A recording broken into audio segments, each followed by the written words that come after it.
नमस्कार दर्शकों, आप देख रहे हैं दूरदर्शन मध्य प्रदेश। मैं हूं डॉक्टर तपस्या और स्वागत है आपका कार्यक्रम आयुष में।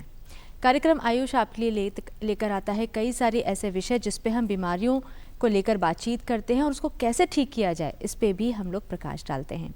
हमारे साथ जुड़ते हैं एक्सपर्ट और मैं आपको बताना चाहती हूँ कि आज का जो विषय जिस पे हम चर्चा करने वाले हैं वो बहुत खास है और जितने भी दर्शक हमें देख रहे हैं वो उसको बहुत अच्छे से कनेक्ट कर पाएंगे। हम बात करने वाले हैं जनरेशन, जिसे हम बोलते हैं जनरेशन जी, यानी कि जेन जी। बहुत कॉमन वर्ड है जिस पे हम लोग आजकल बात भी कर रहे हैं, कई सारे सोशल मीडिया पे भी और कई सारे प्लेटफॉर्म पे भी इस पे बात करी जा रही हैं। लेकिन आज क्योंकि हमारा कार्यक्रम आयुष है तो जेन जी के लिए क्या स्वास्थ्य सलाहें हैं उस पर हम लोग बातचीत करेंगे। सबसे पहले तो मैं आपको बताना चाहती हूँ कि जेन जी है क्या। जेन जी वो जनरेशन है जो कि डिजिटल वर्ल्ड में पैदा हुई है, वो पीढ़ी जिसने अपने होश संभालते से ही मोबाइल या इंटरनेट का सहारा लिया। इस पे हम ज़रूर और विस्तार से बात करेंगे क्योंकि हमारे एक्सपर्ट हमारे साथ जुड़ गए हैं। डॉक्टर अबरार मुल्तानी, आप आयुर्वेद विशेषज्ञ हैं और एक लेखक भी हैं। सर, हम आपका स्वागत करते हैं हमारे कार्यक्रम आयुष। थैंक यू तपस्या। सर, जैसे कि आज हम लोग जेन जी के बारे में बात कर रहे हैं, बहुत ज़्यादा कॉमनली हम लोग कई सारे प्लेटफॉर्म पे सुनते हैं, तो उसकी स्वास्थ्य को लेकर हम बात करेंगे ही, लेकिन उससे पहले हम उसको थोड़ा और विस्तार से और करीब से जानते हैं। तपस्या जी, जो जेन जी वर्ड हम आजकल बहुत सुनते हैं, एज अ पेरेंट हम सुनते हैं और एज अ इंडिविजुअल हम सुनते हैं कि जेन जी क्या है। तो जेन जी सबसे पहले हमें समझना चाहिए कि जो जनरेशन इस मिलेनियम में स्पेशली, मतलब हम कहते हैं कि 97 से लेके तो 2012 तक की जो जनरेशन जिसमें इस एरा के अंदर पैदा हुई है वो जेन जी कहलाती है। और इससे रिलेटेड जो भी प्रॉब्लम है या इनके जो भी सॉल्यूशन हम बताएंगे वो इस जनरेशन के लिए बताएंगे। और हम देखते हैं कि आजकल जब हम तो थोड़े से पहले पैदा हुए तो हमारे अंदर एक अंग बाद में जोड़ा गया, लेकिन जेन जी के साथ ये है कि उनके साथ एक अंग जो मोबाइल है वो साथ साथ में आया है। तो उससे रिलेटेड क्या क्या उनको सावधानियां रखना चाहिए, क्या क्या उनको समस्याएं हो रही है, इस पे मैं चाहता हूं कि हम अपने दर्शकों से आपके माध्यम से बात करें और उनके समाधान हम बताएं।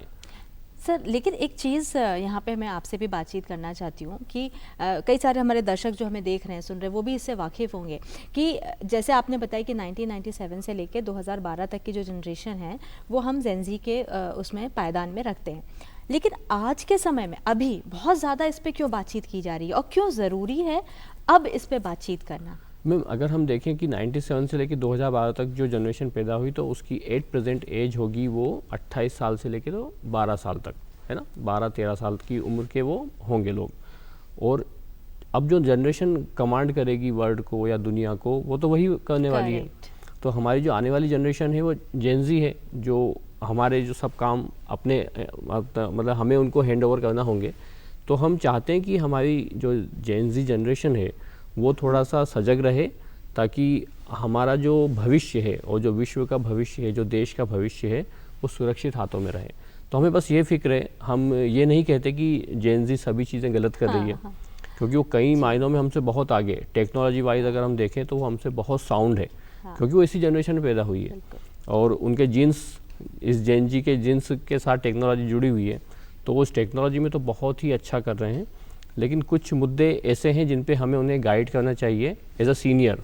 बिल्कुल, बहुत अच्छी आपने बात बोली है क्योंकि ये जो जनरेशन है वो 28 साल और यंग एज वाले, यानी कि हमारे भविष्य, जो हमारे देश को रिप्रेजेंट करने वाले हैं, हमारे वर्ल्ड में जो पूरा जनरेशन है, जो आगे हमारा फ्यूचर जिस पे बोल सकते हैं धरोहर है ये हमारे, तो उसके लिए हमारा चिंता का विषय है। क्योंकि कार्यक्रम आयुष है तो हम स्वास्थ्य की दृष्टि से अगर इसको देखते हैं, और आपने भी कहा कि ज़रूरी नहीं है कि जेन जी हर काम गलत करेगी, लेकिन क्योंकि जनरेशन गैप है, हमको बहुत कुछ लगता है गलत कर रही है, तो क्या वो वाकई हर काम गलत कर रही है अगर हम स्वास्थ्य की दृष्टि से देखें तो? तपस्या जी, हम कुछ समय पहले तक जब हम छोटे थे तो हमसे पहले वाली पीढ़ी कहती थी कि उस टाइम उनके पास किताबें इतनी आसानी से उपलब्ध नहीं होती थी। फिर प्रिंटिंग का जो रिवॉल्यूशन आया तो किताबें आसानी से उपलब्ध होने लगी। तो हमसे पहले वाली जनरेशन कहती थी कि आप इतनी किताबें पढ़ते हो, कॉमिक्स इतना पढ़ते हो, आंखें ख़राब हो जाएगी, आप पागल हो जाओगे। उसके बाद फिर टीवी आई, तो टीवी आने के बाद फिर लोग टीवी की तरफ ज़्यादा हो गए, हर घर घर में टीवी हो गई। तो जो छोटे बच्चे थे वो टीवी बहुत देखने लगे। तो उसके पहले वाली जनरेशन कहने लगी तुम बहुत टीवी देख रहे हो, आंखें ख़राब हो जाएगी और तुम्हारा दिमाग ख़राब हो जाएगा, तुम पागल हो जाओगे। फिर अब जो जनरेशन आई है तो वो मोबाइल बहुत देख रही है, क्योंकि मोबाइल एक छोटा सा कंप्यूटर, उसमें बहुत ही आसानी से डाटा भी उपलब्ध है और दुनिया भर की जानकारी, तो वो उसके अंदर इन्वॉल्व है। तो अब हमारी वाली जनरेशन कह रही कि तुम बहुत ज़्यादा मोबाइल देख रहे हो, तुम्हारी आंखें ख़राब हो जाएगी, तुम पागल हो जाओ। तो ये जनरेशन के साथ हमेशा जुड़ा हुआ रहा है। तो ऐसा कहना कि जनरेशन जो हमारी जेन ज़ी है वो सब चीज़ गलत कर रही है, वो भी गलत है, और वो सब चीज़ सही कर रही है, ये कहना भी गलत है। तो मेरे हिसाब से मैंने देखा है तपस्या जी अपनी प्राइवेट प्रैक्टिस के अंदर भी कि जो जेन ज़ी के जो पेशेंट हमारे पास ज़्यादा आते हैं वो 2 समस्याओं से ज़्यादा पीड़ित होते हैं। एक, उनका खान पान सही नहीं है, तो उसकी वजह से उनको पेट की समस्या होती है। दूसरा कि मोबाइल बहुत ज़्यादा यूज़ कर रहे हैं, जिससे उनको दिमाग की, और बहुत ज़्यादा मोबाइल झुका के देखते हैं तो गर्दन की समस्या, कमर दर्द की समस्या और आँखों की समस्या, ये समस्याएं इस जेन ज़ी को बहुत ज़्यादा हो रही है। तो क्यों ना हम इनकी थोड़ी सी मदद करें और इन्हें थोड़ा समझाएं कि आप बाकी सब चीज़ें तो ठीक कर रहे हो, लेकिन इस पे थोड़ा सा फोकस रखो कि आपका खान पान सही हो जाए, जिससे कि आपका पेट सही रहे। और हम क्या हैं, हम वही तो हैं जो हम खाते हैं और पीते हैं, क्योंकि हमारे जो हम खा रहे हैं, जो केला हमने खाया, सेब हमने खाया, वो हमारी बॉडी बन जाता है। तो अगर हम अच्छी चीज़ खाएंगे तो अच्छी बॉडी बनेगी, अगर हम ख़राब चीज़ खाएंगे तो हमारी बॉडी कमज़ोर हो जाएगी, बीमार हो जाएगी। वैसे ही अगर मैं एक बात और बोलता हूँ सभी को कि हमारा जो शरीर है, जनरेशन चाहे ये 21वीं सेंचुरी चल रही हो, लेकिन हमारा जो शरीर है और हमारा जो मन है, ये रूढ़िवादी होता है। ये बहुत ही बेक से उठ के आता है। हम देखते हैं कि हमारे कई सारे डर, हमारे एंसेस्टर जो हज़ारों साल पहले जिन चीज़ों से डरते थे, हम उनसे डरते हैं। हमें ख्वाब भी उस टाइप के आते हैं कि हमने किसी बच्चे ने कभी सांप देखा ही नहीं रियलिस्टिक, तो भी वो सांप से डरेगा। तो हमारा मन और हमारा शरीर रूढ़िवादी है, तो ये एकदम से चेंज नहीं होता है। अगर आप चाहें कि आप 2000 में अलग थे और 21वीं सेंचुरी में आप अलग हो जाएंगे, तो आपके सामने टेक्नोलॉजी और ये सब चीज़ तो अलग हो सकती है, लेकिन आपका मन और आपका शरीर तो उसी हिसाब से रिएक्ट करेगा। तो जेन ज़ी में एक समस्या और क्या हो रही है तपस्या जी, मैंने देखा है कि वो बहुत ज़्यादा डाटा कंज्यूम कर रहे हैं। आप आज से 200 साल पहले चले जाएं, अगर 200 साल पहले हम देखें कि किसान का बच्चा है जो अपने खेत पे अपने पिताजी के साथ काम कर रहा है, उसके पास डाटा कितना आ रहा है आप देखिए, कि उसके पास भी डाटा ये आ रहा है कि उसके पिताजी काम कर रहे हैं, एक कुछ जो मवेशी है वो आसपास उसके हैं, और एक उसका जो कुत्ता है वो है, पड़ोस में जो एक और जो पड़ोसी खेती कर रहा है उसके बच्चे हैं, उसका डेटा आ रहा है। कोई रास्ते चलता हुआ आदमी किसी दूसरे गांव की खबर लेके आया तो वो डाटा आया। तो ऐसे करके जो वो बच्चा 2 साल में डाटा कंज्यूम करता था, 200 साल पहले किसान का बच्चा, वो हमारी जेन ज़ी एक दिन में कर रही है। और वो जो डाटा का एकदम तूफान जो उसके दिमाग में आ रहा है, वो सब चीज़ें उथल पुथल कर रहा है। तो उसकी वजह से हम देखते हैं कि एंग्जाइटी के केसेस, डिप्रेशन के केसेस, फोबिया के केसेस, क्योंकि वो हर चीज़ को स्क्रीन के साथ अपनी दुनिया को समझ रहा है कि स्क्रीन भी एक रियल दुनिया, उस पर जो भी चीज़ दिखाई जा रही है वो रियल समझ रहा है, उससे वो डर रहा है, उससे वो एंग्जियस हो रहा है, उससे उसको एक फोमो हो रहा है कि सब लोग आगे बढ़ रहे हैं, मैं कुछ नहीं कर रहा हूँ, मैं कुछ मिसिंग आउट कर रहा हूँ। यानी कि आपका कहने का मतलब फिजिकल जो चैलेंजेस हैं वो तो हैं ही, साथ में मेंटल चैलेंजेस भी हम जेन ज़ी में बहुत ज़्यादा मेंटल चैलेंजेस ज़्यादा है मैम, क्योंकि फिजिकल में तो आप बहुत चीज़ सुधार सकते हो, लेकिन मेंटली तो आपके पास बहुत डाटा आ रहा है। उस डाटा को प्रोसेस करना, जो आप देखें कि जेन ज़ी सो बहुत कम रहे हैं, रात में नहीं सो रहे, उनका मोबाइल चलता रहता है, वो उस डाटा को प्रोसेस करता है ब्रेन, फिर उस डाटा को प्रोसेसिंग करने में, और हम ये देखते हैं कि हम बस ये देख रहे हैं स्क्रीन पे, हमारे ब्रेन को थोड़ी कोई फर्क पड़ रहा है, लेकिन आपका ब्रेन हर चीज़ को प्रोसेस करता है। अगर आपने कोई वीडियो भी देखा हो, उसको ऐसे सरसरी निगाह से देख लिया हो, उसको आप 1 साल बाद वापस देखिए तो आपको याद आया कि नहीं यार ये तो मैं देख चुका हूँ, मतलब आपके ब्रेन ने तो उसको प्रोसेस करके रखा है कहीं पे।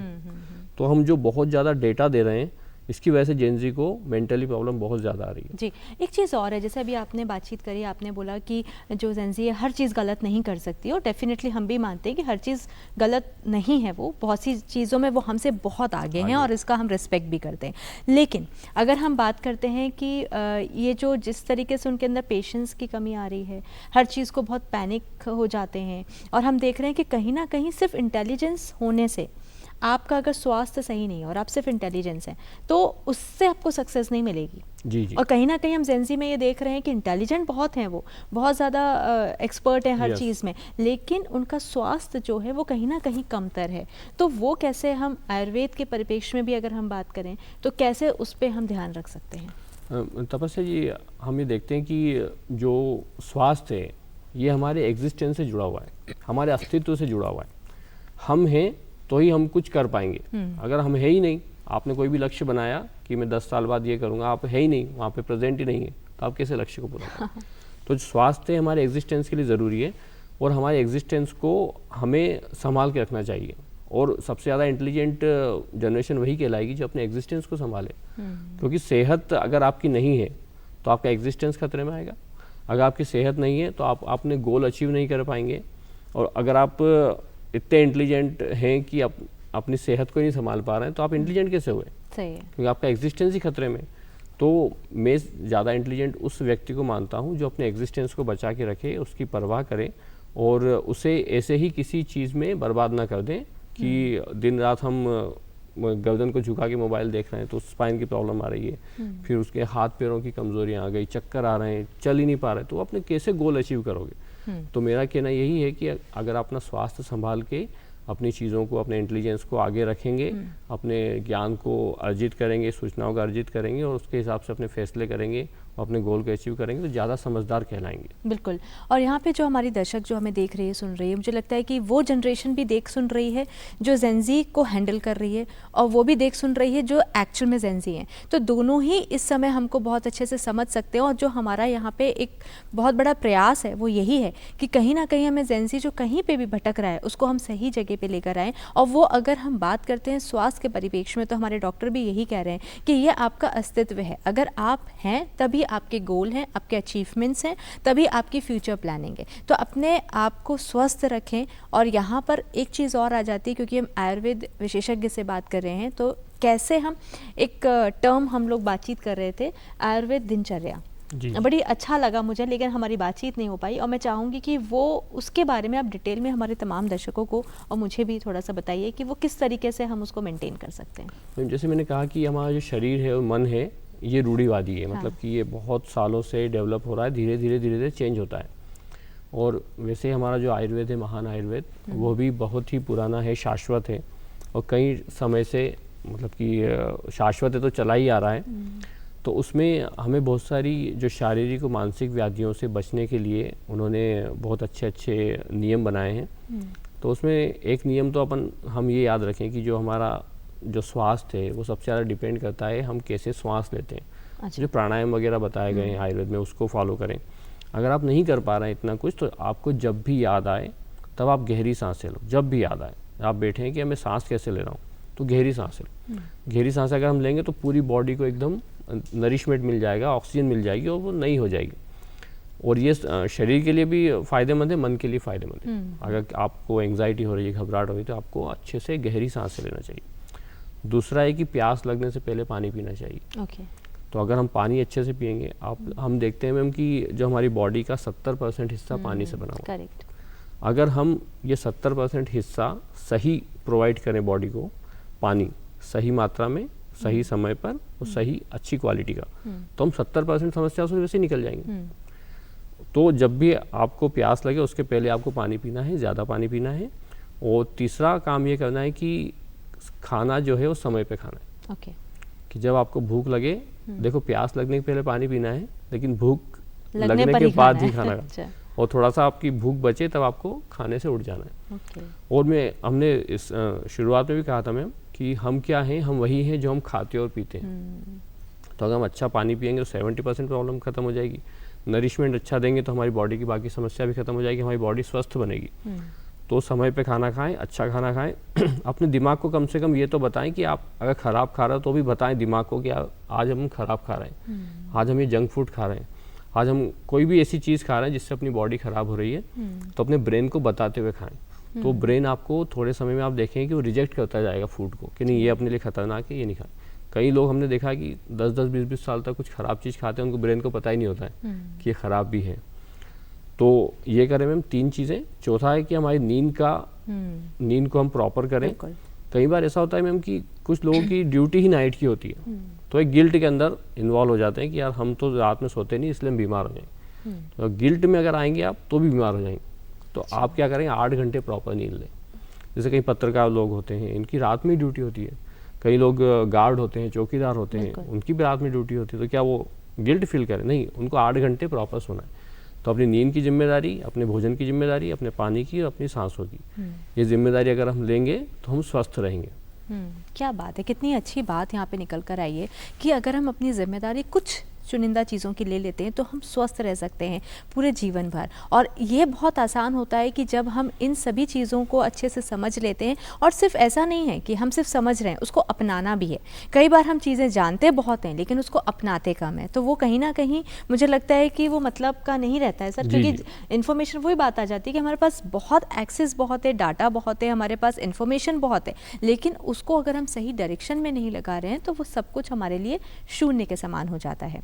आजकल बड़ी आम समस्या है, मुझे लग रहा है हमारे दर्शक इससे रिलेट करेंगे, कब्ज़ की समस्या, एसिडिटी की समस्या। ये हम देखते थे सर कि बड़ी उम्र में देखा जाता था पहले, जी। अभी भी हम देखते हैं कि जो बड़ी उम्र के होते थे वो ये कंप्लेंट्स करते थे। बट अब के समय में जो यंग जनरेशन है, 22 साल 18 साल, ये भी बोलते हैं कि हमारा कॉन्स्टिपेशन है, हमको पेट खराब है, एसिडिटी है।